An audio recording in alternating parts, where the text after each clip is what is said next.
नमस्कार, मुहामुही में आपका स्वागत है। इस कार्यक्रम में हर हफ्ते हम ऐसी किसी कद्दावर हस्ती से मुहामुही बात करते हैं जो हमारे देश और राज्य के लोगों की जिंदगी पर किसी न किसी रूप में असर डाल रहे होते हैं। आज हमारे साथ हैं भारत के all time great wicket keeper और भारत के पूर्व मुख्य चयनकर्ता सैयद किरमानी साहब। किरमानी साहब, मुहामुही में आपका बहुत बहुत स्वागत है। थैंक यू वेरी मच, बहुत बहुत शुक्रिया। लेकिन आपसे बातचीत का ये सिलसिला हम आगे बढ़ाएं, इससे पहले देख लेते हैं कि आज की बातचीत में हमारे सामने मुख्य मुद्दे और सवाल क्या क्या है। सैयद मुश्तबा हुसैन किरमानी। जैसा किरमानी साहब का नाम है, शख्सियत भी कुछ वैसे ही। छोटे कद के इस भारतीय खिलाड़ी को पहली बार 1971 में टीम इंडिया की तरफ से खेलने का मौका मिला, वो भी लीजेंडरी फारूक इंजीनियर को रिप्लेस कर। विकेट के पीछे खड़े होकर कई बेहतरीन कैच लपकने वाले किरमानी ने इस मौके को भी शानदार तरीके से लपका और क्रिकेट वर्ल्ड को बहुत ही कम वक्त में अपना दीवाना बना लिया। बेदी, प्रसन्ना और चंद्रशेखर जैसे फिरकी के फनकारों की गेंदों पर विकेट कीपिंग करने वाले किरमानी मानते हैं कि इससे बड़ा चैलेंज कुछ भी नहीं, जिसमें वो डिस्टिंक्शन के साथ पास हुए। सिर्फ विकेट के पीछे ही नहीं, विकेट के सामने भी कई नाजुक मौकों पर बल्लेबाजी कर टीम इंडिया को संकट से उबारने वाले किरमानी की 1983 में जिम्बाब्वे के खिलाफ खेली गई पारी सभी के जहन में है। क्योंकि अगर किरमानी कपिल देव के साथ 9वें विकेट के लिए शतकीय साझेदारी ना निभाते तो कपिल देव की वो करिश्माई 175 रनों की पारी भी ना होती और शायद भारत विश्व विजेता भी ना बन पाता। इसके अलावा भी कई बार किर्री भाई ने नाजुक मौकों पर टीम की नैया अपने बल्ले से पार लगाई। इन सब के बीच किरमानी ने कई बुरे दौर भी देखे जब उन्हें टीम से भी बाहर निकाला गया और कैरी पेकर की विवादित लीग में खेलने के लिए हामी भरने के इल्जाम भी किरमानी पर लगाए गए। लेकिन किरमानी साहब का बुरा दौर ज्यादा दिन नहीं चला। पांचों वक्त के नमाजी और कुरान पाक की तिलावत करने वाले किरमानी का नाम भले ही बहुत बड़ा हो और उन्हें दुनिया का सर्वोत्तम विकेट कीपर कहा जाता हो, पर किरमानी की शख्सियत उससे भी कहीं बड़ी है। वो एक जमीन से जुड़े और हर दिल अजीज इंसान है। लेकिन उन्हें कई मलाल भी हैं, जिनके बारे में वो खुलकर आज करेंगे बात और करेंगे इजहारे दिल भी। क्या वो भारतीय टीम का कोच बनना चाहते हैं? क्या सचिन को संन्यास नहीं ले लेना चाहिए? क्या आईपीएल ने क्रिकेट को तमाशा बना दिया है? 2-2 महीने तक क्यों चलना चाहिए आईपीएल? क्या टेस्ट क्रिकेट की डेथ नजदीक है? ऐसे कई जरूरी सवाल होंगे। साथ ही वो चंद सवाल भी पूछेंगे जिनके जवाब उनके पास सिर्फ हाँ या नहीं में होंगे, क्योंकि यहाँ ना तो कोई बाई का है ऑप्शन, ना ही मिल सकता है वॉक ओवर।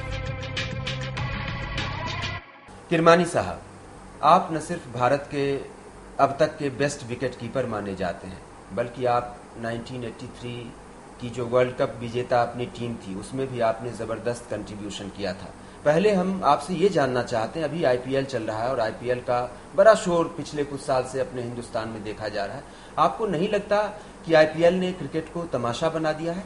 देखिए, जो भी हो रहा है आईपीएल में, हर एक के नजरिए अलग अलग होते हैं। किसी की नज़र में तमाशा है, किसी की नज़र में ये एक युवा खिलाड़ियों के लिए एक नया प्लेटफॉर्म है, किसी के लिए ये एक लर्निंग प्रोसेस है। तो मैं समझता हूँ कि हर इवेंट, हर फॉर्मेट में नेगेटिव्स और पॉजिटिव्स होना ज़रूरी है। तो इस लिहाज से यहाँ पे इसमें कुछ फायदे भी हैं, कुछ नुकसानात भी हैं। इसके जो फायदे हैं लोगों को मालूम है, इसके नुकसानात आपकी नजर में क्या क्या है, उनकी हम जरा बात कर लेते हैं। क्योंकि कई युवा खिलाड़ी जो इसमें मौजूद थे, अब ये कमर्शलाइजेशन जो है ना, पैसा एक ऐसी चीज है जो हर एक चीज की खैंची बनती है।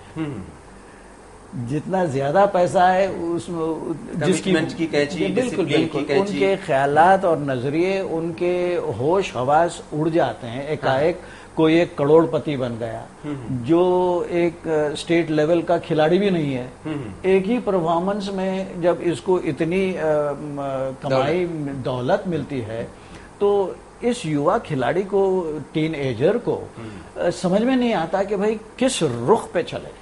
तो इसका जरा दिमाग थोड़ा अलग हो जाता है, इसकी एटीट्यूड अलग हो जाती है। मैं नाम नहीं लेना चाहूंगा, वो खिलाड़ी जो पहले आईपीएल में जो मशहूर हो चुके थे युवा खिलाड़ी, अभी उनके नामो निशान नहीं है, क्योंकि ये इतना डिस्टर्ब कर चुका है, इतने डिस्ट्रैक्शंस आ चुके हैं, अब इनको कोई गाइड करने वाला सही तरीके से नहीं मिला।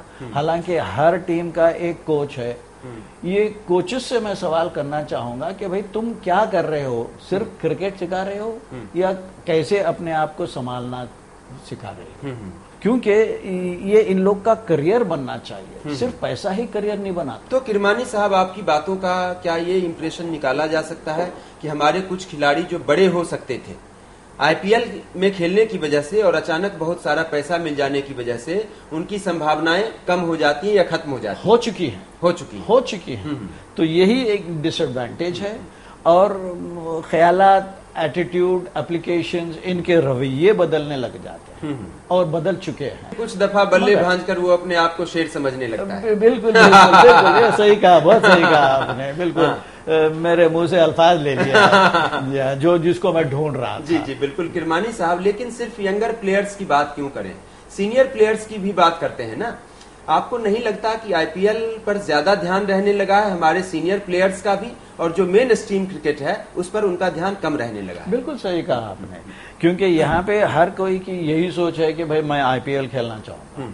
किसी के ख्याल में, युवा खिलाड़ी के ख्याल में कोई नहीं डाल रहा है, ना कोच डाल रहे हैं, ना उनके माँ बाप डाल रहे हैं या उनके कोई सीनियर्स डाल रहे हैं कि भाई देखो देश को खेलो पहले। एक सवाल आईपीएल को लेकर मेरे मन में और भी है। दुनिया का सबसे बड़ा खेल इवेंट ओलंपिक, जिसमें 10,000 खिलाड़ी दुनिया भर के हिस्सा लेते हैं, वो चलता है 2 हफ्ते। वर्ल्ड कप फुटबॉल चलता है मैक्सिमम 1 महीना। विंबलडन चलता है 2 हफ्ते मैक्सिमम, और वर्ल्ड कप हॉकी चलता है वो भी 10-12 दिन या 14 दिन मैक्सिमम। लेकिन ये आईपीएल ये 2 महीने क्यों चलना चाहिए किरमानी साहब? ये सवाल आप बीसीसीआई से करनी चाहिए, मगर फिर भी जो मेरा नजरिया है वो जरूर कह दूंगा मैं, क्योंकि क्रिकेट ऐसा गेम है एशिया में, बल्कि ये कहूंगा कि भाई भारत में रिलीजन बन चुका है। तो इतना पॉपुलर हो चुका है आईपीएल, क्योंकि इतने शॉर्ट फॉर्मेट में आप 4 टीमों को एक ही दिन में देख रहे हैं। जी ठीक है। और यहाँ पे उसके अलावा भी इतने बेहतरीन एंटरटेनमेंट्स हैं। इसमें बॉलीवुड मिल गया है, इसमें सैंडलवुड मिल गया है, हर किस्म के वुड्स आ चुके हैं। टाइगर वुड भी इसमें आ चुका है जो इसको फॉलो कर रहा है, इसको देख रहा है। और आपके ओलंपियंस यूसेन बोल्ट इसको फॉलो कर रहे हैं, और कई महान खिलाड़ी दूसरे डिसिप्लिन्स के वो भी ट्विटर पे आ रहे हैं कि भाई हम बहुत एंजॉय कर रहे हैं। और खास तौर से सचिन तेंदुलकर की बात करते हैं ये लोग, और कहते हैं कि भाई इस खिलाड़ी को छोड़ दो, आप इसकी बात मत कीजिए, इसको जहां तक के ये एंजॉय कर रहा है इसको खेलने दो। आईपीएल जो है ना, देखिए variety is the spice of life जो कहते हैं, तो ये एक वैरायटी आ चुकी है क्रिकेट के मैदान में। पहले 5 डेज टेस्ट मैच होता था, जहां पे आप सही मानों में क्रिकेट को देख सकते हैं। It's the art of the game जिसको कहते हैं, तो वो 5 डेज में ही आपको नजर आएगा। उसके बाद आया 60 ओवर्स, जहां पे हम उसमें दाखिल हुए थे। हम शुरुआत किए थे वहां से 1975 में। फिर उसके बाद बना 50 ओवर, फिर आया 20 ओवर। तो आपको एक वैरायटी हो चुकी है यहाँ पे, और जिसकी बदौलत एक खिलाड़ी की कैपेबिलिटीज को आप जान सकते हैं कि भाई इसमें हर 3 फॉर्मेट्स में आपको आपका टेम्परामेंट देखा जाता है। The quality of A player is seen into this 3 formats. उसके टेम्परामेंट्स अलग होते हैं, एटीट्यूड्स अलग होते हैं। तो मैं समझता हूँ ये एक बेहतरीन सिलसिला है और ये जारी रहेगा, क्योंकि यू नीड एंटरटेनमेंट ऑल्सो। ठीक है किरमानी साहब, आपकी बातें बहुत साफ हैं, लेकिन आपने कहा कि क्रिकेट जो है रिलीजन बन चुका है इंडियन सब कॉन्टिनेंट में। लेकिन अगर ये रिलीजन बन चुका है तो आप मुझे बताएं, आप साल में 2 महीने होली मनाएंगे, साल में आप 2 महीने दिवाली मनाएंगे, साल में आप 2 महीने ईद मनाएंगे, साल में 2 महीने क्रिसमस मनाएंगे, तो होली, दिवाली, ईद और क्रिसमस की क्या वैल्यू रह जाएगी? जी अब देखिए, अब जो चल रहा है, जिस तरीके से चल रहा है 2 महीने ये आईपीएल, ये सारा दारोमदार जो है ना, ये पैसे का है। अभी हर कोई जितना हो सके कमाना चाहता और पैसा आए तो शायद 4 महीने भी चल सकता है। बिल्कुल, क्यों नहीं। दूसरे क्रिकेट टूर्नामेंट्स आप रोकीजिए जहां पे ज्यादा पैसा है, और हर खिलाड़ी की सोच यही बनते चले आ रही है कि भाई मैं 2 महीने में मैं करोड़पति बन रहा हूँ। Yes yes. क्यों मैं इतने साल अपना खोऊं भारत को खेलने के लिए या किसी नेशन को खेलने तो के अब ये तो कह ही रहे हैं ना कि साल में 2 बार होना चाहिए, तो आपको लगता है कि अगर साल में ये 2 बार हो जाएगा तो ये एक ठीक चीज होगी? 2 महीने के लिए 2 बार ऐसे तो नहीं होएगा, 2 साल में 2 बार तो नहीं होएगा। मगर कुछ अंदेशे ऐसे भी हैं कि T10 भी आने की उम्मीदें हैं। 10 ओवर। जी बिल्कुल। T20 आ चुका है, अब T10 आएगा जिसमें और ज्यादा एंटरटेनमेंट रहेगा और कम क्रिकेट खेली जाए। तो अगर T10 आ रहा है किरमानी साहब, तो मुझे लगता है किसी दिन T5 और T2 भी आएगा। नहीं, इतना भी नहीं, इतना भी कमी नहीं होगी जिसमें भाई कोई देखने भी नहीं आएगा। तो इस एंटरटेनमेंट में किरमानी साहब आप टेस्ट क्रिकेट की डेथ देख रहे हैं 10 साल या 15 साल या 20 साल के बाद? 20 साल तो बहुत दूर हो चुके हैं। मैं शायद 10 साल के अंदर ही कुछ न कुछ नए कॉन्सेप्ट्स आ जाएंगे। टेस्ट क्रिकेट की डेथ? नहीं, बिल्कुल बिल्कुल बिल्कुल। तो मगर ये तो क्या टेस्ट क्रिकेट पूरी तरह से बंद हो जाएगा? नहीं, बंद तो होता, सवाल ही पैदा नहीं होता बंद होने का। अच्छा, बिल्कुल सवाल। लेकिन उसका चार्म खत्म हो जाएगा। ये चाहे चार्म हो ना हो, अभी हर कोई का नजरिया, आम नजरिया जो होता है ना, एंटरटेनमेंट होना है। टाइम कम है हर एक के पास कि भाई हर कोई अपने अपने बिजनेसेस में मशगूल है। हर कोई अपने अपने कारोबार में मशगूल है। ज्यादा टाइम नहीं है 5 दिन बैठकर 5 टेस्ट क्रिकेट देखने का। तो 10 साल में ऐसी स्थितियां आ जाएंगी कि टेस्ट क्रिकेट जो है सिर्फ सिंबॉलिक तौर पर हुआ करेगा, मगर जरूर चलेगा जरूर, लेकिन सिंबॉलिक तौर पर होगा वो। अब ये सारा दारोमदार आईसीसी पे होता है, इंटरनेशनल क्रिकेट काउंसिल, और सारे के सारे बोर्ड्स एशियन क्रिकेट काउंसिल में जितने भी मौजूद हैं कॉमनवेल्थ कंट्रीज में, ये सब बैठेंगे। फिर जैसे जैसे इस तरह की क्रिकेट बढ़ती जाएगी तो टेस्ट क्रिकेट के एक्सपर्ट क्रिकेटर्स भी तो नहीं मिलेंगे। जी हाँ, जितना आप ज्यादा खिलाओगे क्रिकेटर्स को, रेस्ट अगर नहीं मिलेगा तो आप युवा खिलाड़ियों को, टीनेजर्स को देखेंगे कि वो ड्यू टू इंजरीज क्रिकेट के बाहर होते चले जाएंगे, क्रिकेट के बाहर होते, और ज्यादा लास्ट भी नहीं होंगे। आपके जमाने में 5 दिन में दोनों टीमों की 2-2 पारियां भी खत्म नहीं हो पाती थी। अब तो आप देखिए 3 दिन में 4 दिन में दोनों टीमें निपट जा रही। हमारा जमाना और इस जमाने में जमीन आसमान का फर्क है। जी जी। मैं तो 3 जनरेशन देखते हुए आ रहा हूँ। पठाउडी के जमाने की क्रिकेट देखा मैं जी, और शुरुआत मेरी अजीत वाडेकर की कप्तानी में हुई शुरुआत, यानी रिजर्व में रहा। और खेलना जब शुरू किया मैं बिशन सिंह बेदी की कप्तानी में। तो जैसे सोसाइटी में होता है किरमानी साहब की, जो ओल्डर जनरेशन के लोग होते हैं वो अपनी यंगर जनरेशन से कई चीज़ों को लेकर नाराज भी रहते हैं कि ये ठीक नहीं हो रहा है, वो ठीक नहीं हो रहा है। आपको नहीं लगता कि 3 जनरेशन की क्रिकेट आपने देखी है तो अब आपको मन में कहीं से भीतर से कचोट सी रहती है कि शायद अब क्रिकेट जो है डिसरप्ट हो रहा है, क्रिकेट जो है अब डेविएट हो रहा है, क्रिकेट जो अब डिरेल हो रहा है? कुछ इस तरह की फीलिंग आपके भीतर रहती है? नहीं, बिल्कुल। मेरा सिस्टम ऐसा है कि जो भी हो रहा है मैं अपने नजरिए से देखता हूँ और दूसरों के भी नजरिए मद्देनजर रखते हुए उनका भी ख्याल करते हुए। अब देखिए कहावत है इंग्लिश में, you got to move with the wind. बिल्कुल बिल्कुल, उनके साथ चलते रहो एंड एंजॉय लाइफ। मेरा सिस्टम ऐसा है कि मैं I don't regret, I don't crave, I don't fret, I don't frown. ये हिंदी के अल्फाज दिए आ रहे हैं मेरे को। नहीं, बिल्कुल मैं उसका अनुवाद कर देता हूँ कि आप किसी चीज के लिए पछताते नहीं हैं, जो कर देते हैं उसके लिए पछताते नहीं हैं, और जो हो रहा है आप डरते नहीं हैं, जो हो रहा है उसको एंजॉय करते हैं, एक्सेप्ट करते हैं। बिल्कुल बिल्कुल। आपके जमाने में लेट 70s में, अर्ली 80s में कैरी पैकर का उसकी भी बड़ी धूम थी, कैरी पैकर सीरीज। कैरी पैकर सीरीज से अब की आईपीएल किस तरह से अलग है? मैं समझता हूँ कैरी पैकर ने एक फाउंडेशन ले कर चुका है जिसकी बदौलत पैसा आने लगा क्रिकेटर्स को, बोर्ड्स को पैसा आने लगा। उन्होंने एक तरीका बताया कैरी पैकर ने कि कैसा पैसा कमा सकते हो और क्रिकेटर्स की बदौलत जो कमाते हो उनको भी देना चाहिए। तो कैरी पैकर ने इस कॉन्सेप्ट को ले आया और वहां से शुरुआत। तो father of the IPL Kerry Packer को कहा जा सकता है? मैं तो कहूंगा कैरी पैकर ही रहा है। सारी cream of the cricketers in the world जो कहते हैं, सारों को खरीद के बता दिया आईसीसी को कि मैं पैसे से कुछ भी कर सकता हूँ। यस यस, और क्रिकेटर भी और बिकाऊ होते पैसा हैं। क्या कर सकता है, किस्मतें बदल सकता है, किस्मतों को गाड़ भी दे सकता है। दुनिया में सब कुछ खरीदा जा सकता है, प्लेयर्स को भी और क्रिकेटर्स को भी खरीदा जा सकता है। बिल्कुल बिल्कुल बिल्कुल नीलाम हो रहे हैं क्रिकेटर्स। और एक किस्म के रेस के घोड़ों जैसे हो गए हैं। घोड़ों जैसे हो गए क्रिकेटर। किरमानी साहब, आपने बहुत बड़ी बात कही। आप पर भी इल्जाम लगा किरमानी साहब कि कैरी पैकर ने आपके सामने भी चारा डाला, गावस्कर के सामने भी चारा डाला, और आप दोनों शायद उसके चारे में आ भी गए थे। इसी वजह से आपको 1979 की इंग्लैंड सीरीज में ड्रॉप किया गया, 1979 के वर्ल्ड कप में ड्रॉप किया गया। नहीं, मैं समझता हूँ ये मीडिया वालों ने हाइप कर दिया है। हमको चारा नहीं डाला गया, हमको इनवाइट किया गया। ओके, ये सही अल्फाज होता है। जी।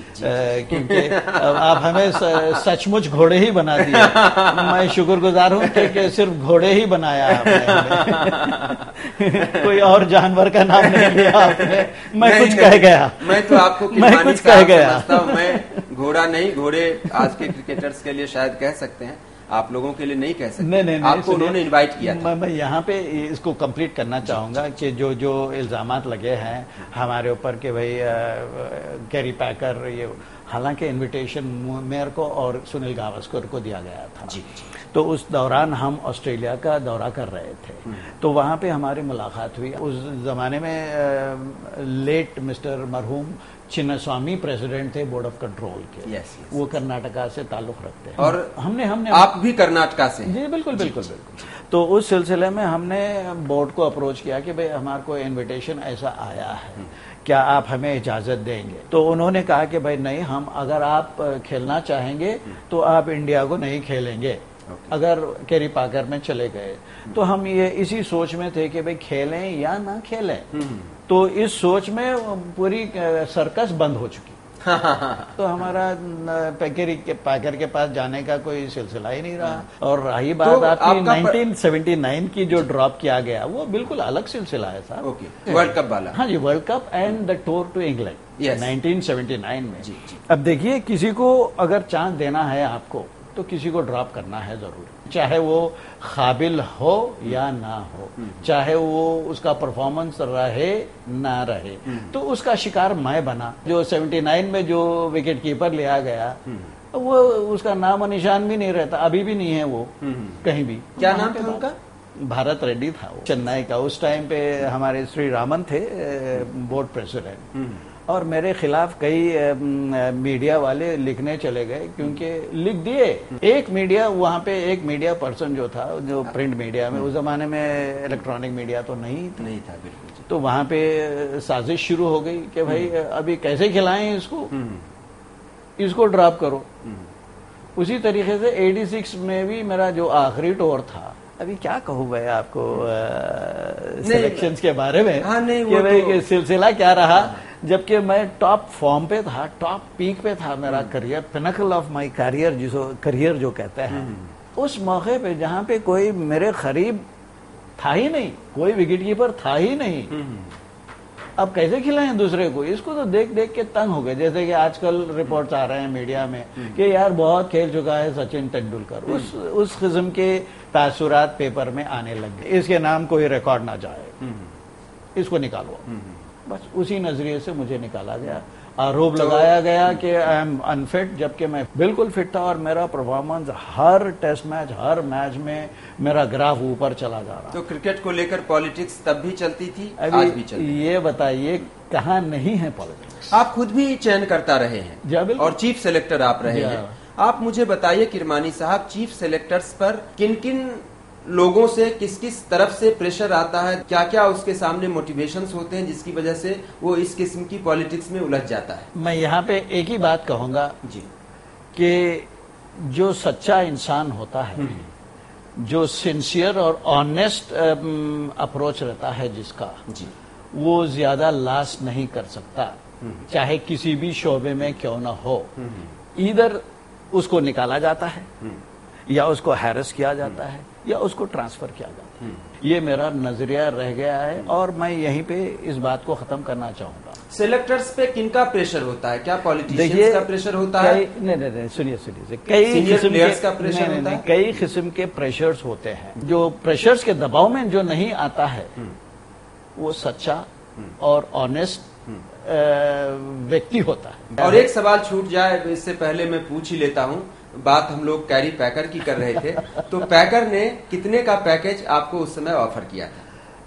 उस जमाने में मेरे को कुछ उतना ज्यादा ख्याल नहीं है, मगर पैकर का जो भी ऑफर रहा है उस जमाने के जितने भी बनाए हैं पैकर की तरफ से, जो बोर्ड्स उनको नहीं दे सकी उसके 10 गुना उसका ऑफर था। 10 गुना ज्यादा? 10 गुना। उस जमाने में हमारे को 25,000 या 30,000 पर टेस्ट मैच मिलते थे। डॉलर?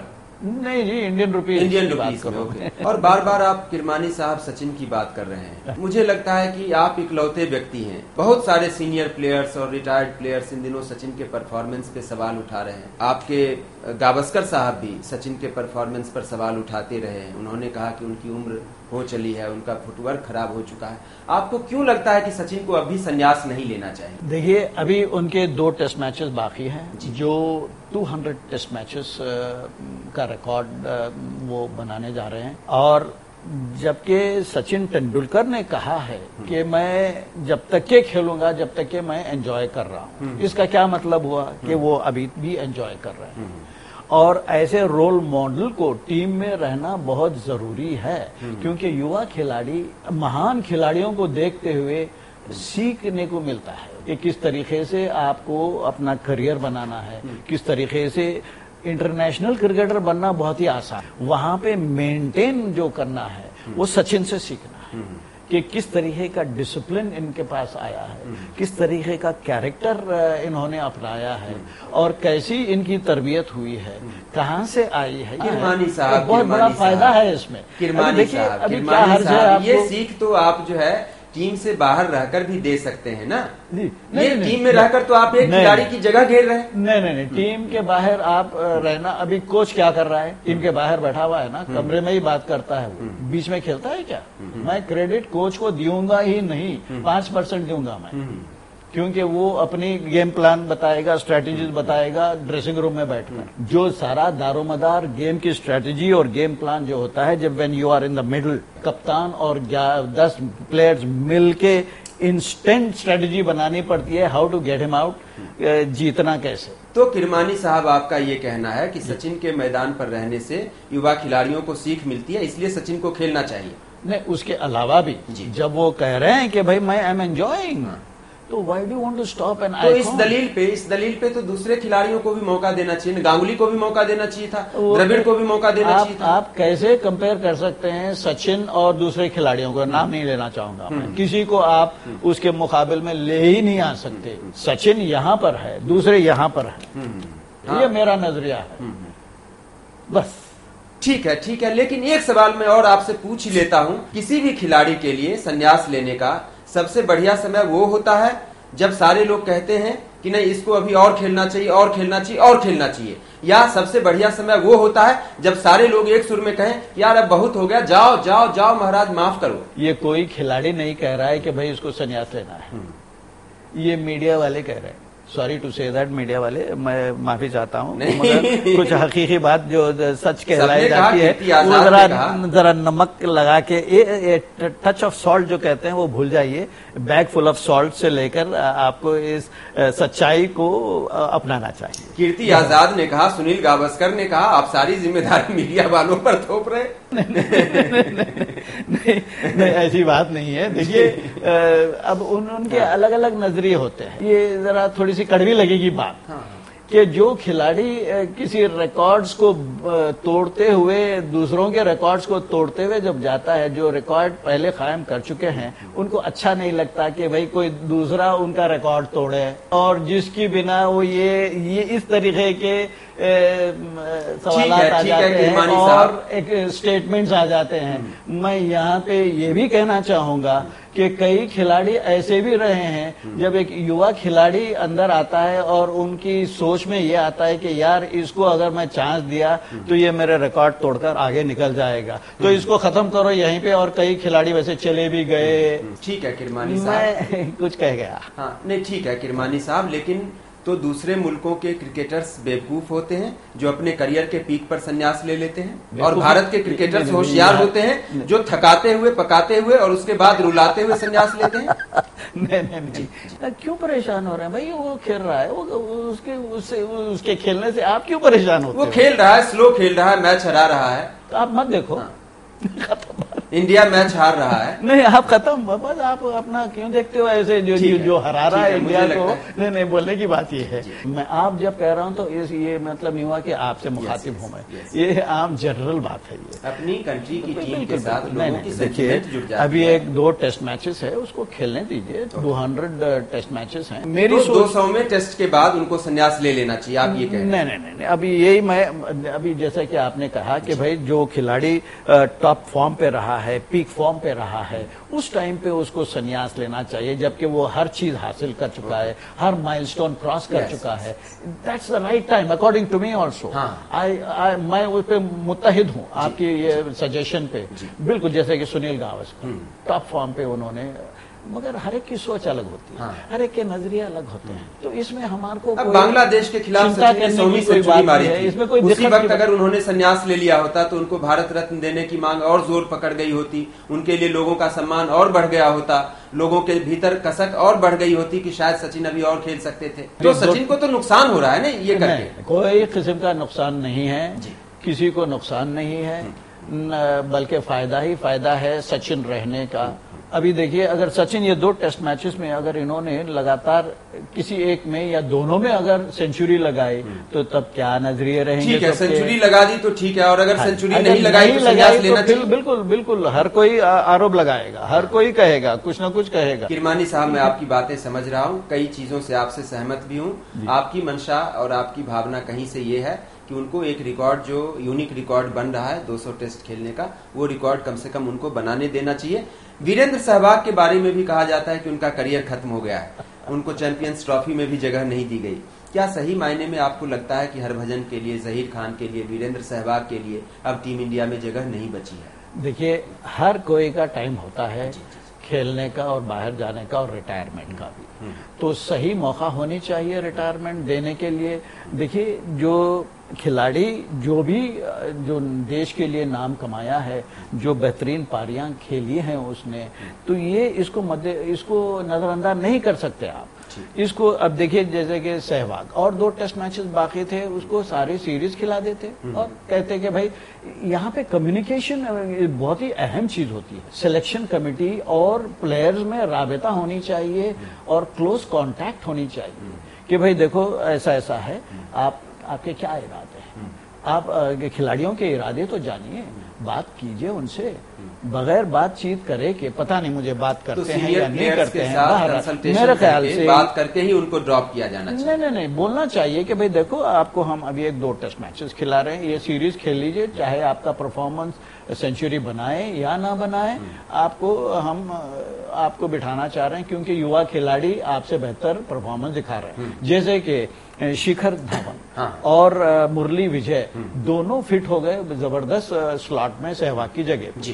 तो ये तरीका होता है, मगर ऐसे ही अनसेरेमोनियसली अगर किसी एक्सपीरियंस खिलाड़ी जिसने रिकॉर्ड्स कायम किए, जिसने कई माइलस्टोन सेटअप किए हैं, उसको एकाएक आप बिठा दिए तो बड़ी शर्मिंदगी की बात होती है मेरे लिहाज से। ये तरीका नहीं होता, ये सही तरीका नहीं है मेरे ख्याल से। ठीक है, मैं आपकी बात समझ रहा हूँ, सीनियर खिलाड़ियों को पर्याप्त मौका देना चाहिए, ये कहीं से आपकी भावना है। आपसे इस बातचीत का सिलसिला अभी हम जारी रखेंगे। अभी वक्त है एक छोटे से ब्रेक का। ब्रेक के बाद लौटेंगे तो किरमानी साहब से पूछेंगे कुछ और सीधे सवाल, नुकीले सवाल, पहने सवाल, और वे चंद सवाल भी होंगे जिनके जवाब हम सिर्फ हाँ या नहीं में लिया करते हैं।